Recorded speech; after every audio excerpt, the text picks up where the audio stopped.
মরহুম শেখ মুজিবুর রহমানের আগরতলা ষড়যন্ত্রের মামলা থেকে মুক্তির জন্য সবচেয়ে বেশি অর্থ যোগান দিয়েছিল তৎকালীন পাকিস্তান আমলে জামাত ইসলামী। মাননীয় স্পিকার, তাই জামাত ইসলামের ইতিহাস হচ্ছে মানুষের অধিকার প্রতিষ্ঠার ইতিহাস। জামাত ইসলামের ইতিহাস হচ্ছে গণতন্ত্র প্রতিষ্ঠার ইতিহাস। জামাত ইসলামীকে আপনারা বারবার অনেক তকমা দিয়েছিলেন, কোন তকমায় জনগণ বিশ্বাস করে নাই। আপনারা বলেছেন আমরা জঙ্গি। জনগণ 12 তারিখের নির্বাচনের মাধ্যমে প্রমাণ করেছে জামাত ইসলামী জঙ্গি সংগঠন নয়, গণতান্ত্রিক, নিয়মতান্ত্রিক, সাংবিধানিক একটি আন্দোলন এবং সংগঠন। খেলাফত আন্দোলন, ওয়াহাবি আন্দোলন, ফকির আন্দোলন, মজলুম আন্দোলন, হাজী শরীয়তুল্লাহর আন্দোলন আপনি যদি তুলে ধরতেন তাহলেই মনে করতাম আপনি একজন নিরপেক্ষ ব্যক্তি। এই মহান সংসদ আপনি প্রায় 7 বারের মতো সংসদ সদস্য হিসাবে নির্বাচিত হয়েছিলেন। অতীতের পার্লামেন্ট আপনার চেয়ে বেশি এখানে কেউ অভিজ্ঞ নয়। আপনি একজন বীর মুক্তিযোদ্ধা এবং আপনি স্বাধীনতার একজন ইতিহাসের বট বৃক্ষ হিসাবে স্বরাষ্ট্রমন্ত্রী উল্লেখ করেছেন। আমি ওনার সাথে সম্পূর্ণ একমত। মাননীয় স্পিকার, আজকে আমাদের এই মহান সংসদে আমি সর্বপ্রথম বিশেষ করে আমাদের মাননীয় সংসদ সদস্য অত্যন্ত প্রবীণ এবং ইতিহাসবিদ, উনি যেই কথাগুলো উল্লেখ করেছেন আমি মনে করি এগুলোর জবাব দেওয়ার কোনো প্রয়োজন নেই।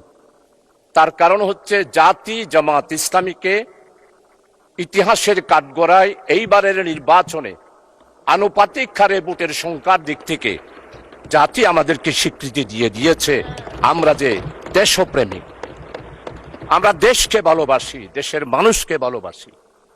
আজকে কথা উঠেছে মুক্তিযোদ্ধা সম্পর্কে। জামাত ইসলামী এই পর্যন্ত স্বাধীনতার ইতিহাস সম্পর্কে জামাত ইসলামীর পক্ষ থেকে স্পষ্ট বক্তব্য দিয়ে দেওয়া হয়েছে মাননীয় স্পিকার। তাই এই মহান সংসদে মেহেরবানি করে দয়া করে অতীতের ইতিহাস নিয়ে বর্তমান এই জামাত ইসলামীকে বিশ্লেষণ করে জামাত ইসলামীকে দোষারোপ করার চেষ্টা করা আমার মনে হয় মোটেই ঠিক হবে না। কারণ হচ্ছে জামাত ইসলামের ইতিহাস হচ্ছে যেইখানে গণতন্ত্র নস্যাৎ হয়েছে সেইখানে গণতন্ত্র উদ্ধার করার জন্য জামাত ইসলামী আন্দোলন করেছে। মরহুম শেখ মুজিবুর রহমান সাহেব যখন আগরতলার ষড়যন্ত্রের মামলায় গ্রেপ্তার হয়েছিল তখনকার জামাত ইসলামী পাকিস্তান ডেমোক্রেটিক মুভমেন্টের মাধ্যমে মরহুম শেখ মুজিবুর রহমানকে আগরতলার ষড়যন্ত্র মামলা থেকে মুক্তির জন্য জামাত ইসলামী আন্দোলন করেছিল। শুধু আন্দোলন নয় মাননীয় স্পিকার, আমাদের সাবেক আমির জামাত বিশ্ব ইসলামী আন্দোলনের নেতা, যিনি তৎকালীন পূর্ব পাকিস্তানের স্বাধিকার আদায়ের জন্য 1962 সালে বক্তব্য দিয়েছেন, 1967 সালে বক্তব্য দিয়েছেন, 1948 সালে বক্তব্য দিয়েছেন। মরহুম শেখ মুজিবের মুক্তির জন্য যে ডাইরেক্ট অ্যাকশন কমিটি হয়েছিল সেই অ্যাকশন কমিটির সেক্রেটারি ছিলেন অধ্যাপক গোলাম আজম এবং জামাত ইসলামী ছিল সেই জোটের একটি সংগঠন। আর জয়েন্ট সেক্রেটারি ছিল জনাব আব্দুস সামাদ আজাদ সাহেব। মরহুম শেখ মুজিবুর রহমানের আগরতলা ষড়যন্ত্রের মামলা থেকে মুক্তির জন্য সবচেয়ে বেশি অর্থ যোগান দিয়েছিল তৎকালীন পাকিস্তান আমলে জামাত ইসলামী। মাননীয় স্পিকার, তাই জামাত ইসলামের ইতিহাস হচ্ছে মানুষের অধিকার প্রতিষ্ঠার ইতিহাস। জামাত ইসলামের ইতিহাস হচ্ছে গণতন্ত্র প্রতিষ্ঠার ইতিহাস। জামাত ইসলামীকে আপনারা বারবার অনেক তকমা দিয়েছিলেন, কোন তকমায় জনগণ বিশ্বাস করে নাই। আপনারা বলেছেন আমরা জঙ্গি। জনগণ 12 তারিখের নির্বাচনের মাধ্যমে প্রমাণ করেছে জামাত ইসলামী জঙ্গি সংগঠন নয়, গণতান্ত্রিক নিয়মতান্ত্রিক সাংবিধানিক একটি আন্দোলন এবং সংগঠন। মাননীয় স্পিকার, জামাত ইসলামীর গণতান্ত্রিক ইতিহাস অনেক সময় লাগবে। আপনি যেহেতু আমাকে সময় নির্ধারণ করে দিয়েছেন, আজকে জামাত ইসলামীর ব্যাপারে শুধু এতটুকু বলতে চাই, ভুলে গেলে চলবে না। 1997 সালে দেশনেত্রী বেগম খালেদা জিয়া বৃহত্তর বিরোধী দলের নেতা ছিলেন।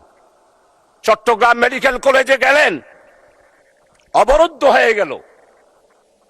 ফ্যাসিস্ট স্বৈরাচার যারা বাংলাদেশে জঙ্গি কায়েম করেছিল, তারাই বেগম খালেদা জিয়াকে চট্টগ্রাম মেডিকেল কলেজে অবরুদ্ধ করেছিল। আজকে আমাদের মরহুম শহীদ সালাউদ্দিন কাদের চৌধুরীর ছেলে আছে হুব্বাম কাদের, আমাদের সম্মানিত অর্থমন্ত্রী, চট্টলার কৃতি সন্তান, যার পরিবারে উনার আব্বা নয় উনার দাদা থেকেই মন্ত্রিত্ব ওনারা পেয়ে আসতেছেন, সেই রকম সম্ভ্রান্ত পরিবারের সন্তান উনিও দেশনেত্রী বেগম খালেদা জিয়ার সাথে মেডিকেল কলেজে ছিলেন। আজকে সম্মানিত অর্থমন্ত্রী, আপনি স্বীকার করবেন, সর্বপ্রথম টেলিফোন করেছিল মরহুম শহীদ সালাউদ্দিন কাদের চৌধুরী আমি শাহজাহান চৌধুরীকে। আমি তো জামাত, আমি তো শিবির, কিন্তু সেই দিন আমরা জামাত শিবিরেরা চট্টগ্রাম মেডিকেল কলেজ থেকে দেশনেত্রী বেগম খালেদা জিয়াকে সালাউদ্দিন কাদের চৌধুরীর আহ্বানে জামাত এবং শিবির সেই দিন বেগম খালেদা জিয়াকে আমরা উদ্ধার করেছিলাম। মাননীয় স্পিকার, আজকে স্বাধীনতার কথা বলা হয়, সর্বপ্রথম একটি মাত্র রাজনৈতিক দল পূর্ব পাকিস্তানের স্বাধিকার কোন পথে আসবে এই ব্যাপারে সর্বপ্রথম পূর্ব পাকিস্তান থেকে যিনি বক্তব্য দিয়েছিলেন তিনি হচ্ছেন প্রফেসর গোলাম আজম। 1970 সালের নির্বাচন হলো, নির্বাচনের পর সর্বপ্রথম একটি রাজনৈতিক দলের পক্ষ থেকে সমস্ত পত্রিকা সাক্ষী transfer to power Sheikh Mujibur Rahman professor Golam Azam বক্তব্য দিয়েছিলেন। আমরা সেদিন বলেছিলাম সংখ্যাগরিষ্ঠতা হিসেবে আওয়ামী লীগ যেহেতু জনগণ রায় দিয়েছে, তাই শেখ মুজিবের হাতেই ক্ষমতা হস্তান্তর করুন। আজকে সম্মানিত আমার অত্যন্ত পরম মুরব্বী ইতিহাসবিদ, আমি ওনার ফেসবুকে সব বক্তব্য শুনি, ওনার মনের ভিতর অনেক আবেগ।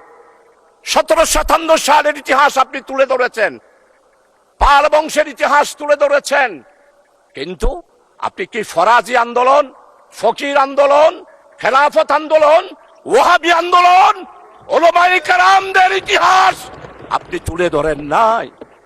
সেই দিন আমাদের খেলাফত আন্দোলন, ওয়াহাবি আন্দোলন, ফকির আন্দোলন, মজলুম আন্দোলন, হাজী শরীয়তুল্লাহর আন্দোলন আপনি যদি তুলে ধরতেন তাহলেই মনে করতাম আপনি একজন নিরপেক্ষ ব্যক্তি। এখন আমার মনে হচ্ছে আপনি নিরপেক্ষ নয়, আপনি শুধু জামাত ইসলামিয়ার মুসলমান আর ইসলামী আন্দোলনকে আঘাত করার জন্যই পার্লামেন্টে বক্তব্য রেখেছেন। আমার নেতা, আমাদের অপোজিশনের লিডার, উনি মুক্তিযোদ্ধার পরিবারের সন্তান, শহীদ পরিবারের সন্তান, এটার উপরও আপনি আঘাত করেছেন। আপনার মনের বেদনা আমরা বুঝতে পারি। মাননীয় স্পিকার, জনাব প্রেসিডেন্ট ভাষণ দিয়েছেন, সেই ভাষণের ব্যাপারে মাননীয় সংসদ সদস্যবৃন্দ অনেকেই ওনাকে সাধুবাদ জানিয়েছেন। আমরা এটার বিরোধিতা করি না, কিন্তু আমরা স্পষ্ট বলতে চাই, জনাব প্রেসিডেন্ট, আপনি শপথ ভঙ্গ করেছেন, আপনি জাতিকে বিভ্রান্ত করেছেন। আপনি বলেছেন প্রধানমন্ত্রীর পদত্যাগ আপনার কাছে পৌঁছে নাই, আপনি নাকি সেটা গ্রহণ করেন নাই। তাহলে আপনারাই বিচার করেন সংসদে, একজন প্রেসিডেন্ট শপথ নেওয়ার পর কিভাবে জাতিকে বিভ্রান্ত করার জন্য ইন্টারিয়াম গভর্নমেন্ট গঠন হওয়ার 6 মাসের পরেও উনি বললেন শেখ হাসিনার পদত্যাগপত্র আমার কাছে পৌঁছে নাই। যেই প্রেসিডেন্ট শপথ ভঙ্গ করতে পারে, জাতিকে বিভ্রান্ত করতে পারে, সে আর যেই হবে হোক, প্রেসিডেন্টের চেয়ারকে আমরা সেলিউট জানাই, প্রেসিডেন্টের চেয়ারকে আমরা সম্মান করি, কিন্তু ব্যক্তি হিসাবে জনাব প্রেসিডেন্ট সাহেব জাতিকে যেই বিভ্রান্ত করে মধ্যবর্তীতে সাধারণ নির্বাচন হওয়ার আগে বাংলাদেশে একটি ষড়যন্ত্রের মাধ্যমে 17 বছরের নির্যাতিত বিএনপি, জামাত, 11 দলীয় জোট, ছাত্রদল, ছাত্র শিবির, আমরা যারা আন্দোলন করে একটা ফসল নিতে চেয়েছিলাম, সেই ফসল নেওয়ার ক্ষেত্রে মাননীয় সদস্য আপনি 2 মিনিটের মধ্যে কনক্লুড করেন। another 2 minutes, 2 মিনিটে শেষ করুন। আচ্ছা ঠিক আছে মাননীয় স্পিকার, আপনার কথা আমি অবশ্যই শেষ করব। মাননীয় স্পিকার, আমাদের নেতৃবৃন্দ আজকে মওলানা মতিউর রহমান নিজামী নেই, 10 বছর পার্লামেন্টে ছিলেন, আপনি তার সাক্ষী। মওলানা মতিউর রহমান নিজামী এই পার্লামেন্টে কাকো আঘাত দিয়ে কোনোদিন কথা বলেছে?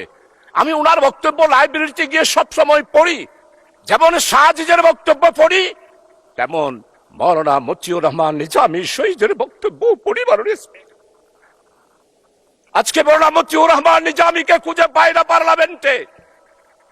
আল্লামা হযরত মাওলানা দেলোয়ার হোসেন সাইদি রহমতুল্লাহ আলাইহি উনি এইখানে বক্তব্য রেখেছেন। আজকের সম্মানিত মির্জা ফখরুল ইসলাম মহাসচিব, চরমভাবে শ্রদ্ধা করি, উনি আমাদের কৃষি মন্ত্রী মওলানা মতিউর রহমান নিজামীর স্টেট মিনিস্টার ছিলেন, প্রতিমন্ত্রী ছিলেন। উনি এত ভালো ভালো পদক্ষেপ নিয়েছেন কৃষি ডিপার্টমেন্টে। আজকের কৃষিমন্ত্রী যিনি আছেন অত্যন্ত বিজ্ঞ। আমার মনে হয় আমাদের মির্জা ফখরুল ইসলাম সাহেবের রেখে যাওয়া, মওলানা মতিউর রহমান নিজে রেখে যাওয়া কৃষি মন্ত্রণালয়ে উনি সেই পদক্ষেপগুলো গ্রহণ করছেন। আজকে তাকে শ্রদ্ধা ভরে স্মরণ করছি। তাকে কেন ফাঁসি দেওয়া হলো মাননীয় স্পিকার? উনি কি মানবতা বিরোধী অপরাধ ছিল? আজকে দেলোয়ার হোসেন সাইদি সাহেবের রাজ সাক্ষী, উনার বিরুদ্ধে সাক্ষী দেওয়ার জন্য যেই সনাতনী হিন্দু ধর্মের ভদ্রলোক ছিলেন, উনি কি বলেছেন? আল্লামা দেলোয়ার হোসেন সাইদি হত্যা করা দূরে থাক, স্বাধীনতার ব্যাপারে, স্বাধীনতা যুদ্ধের ব্যাপারে এই মহান পার্লামেন্টে 96 সালে, 2001 সালে তৎকালীন এই ফ্যাসিস্ট আওয়ামী লীগ সরকারকে আঘাত রাখে সেই রকম কোন কথা আল্লামা হযরত দেলোয়ার হোসেন সাইদি রাখে নাই। মাননীয় স্পিকার, ধন্যবাদ মাননীয় সদস্য, ধন্যবাদ। আচ্ছা 1 মিনিট বলেন, 1 মিনিট। মাননীয় স্পিকার, ইনশাআল্লাহ আরেকদিন বলবো, আরেক সময় বলবো। আমার চট্টগ্রামকে দেশনেত্রী বেগম খালেদা জিয়া বাণিজ্যিক রাজধানী ঘোষণা করেছিলেন। সেই স্টেজে আমাদের সম্মানিত আজকের অর্থমন্ত্রী উনিও আছেন। আজকে বাণিজ্যিক রাজধানী হিসাবে আমাদের বন্দর, আমাদের চট্টগ্রামের উন্নয়ন, চট্টগ্রামের জলবদ্ধতা, মাননীয় স্পিকার কিছুই নেই। সর্বশেষ বিদ্যুতের ব্যাপারে একটু কথা বলতে চাই মাননীয় স্পিকার। বিদ্যুৎ পার পেয়ে যাচ্ছে বিদ্যুৎ কাটের লুটারা সিন্ডিকেট। এখনো শেখ হাসিনার, মির্জা আজম, হাসান মাহমুদ, এরপরে আপনাদের সবার জানা রয়েছে বিপুল পরিমাণ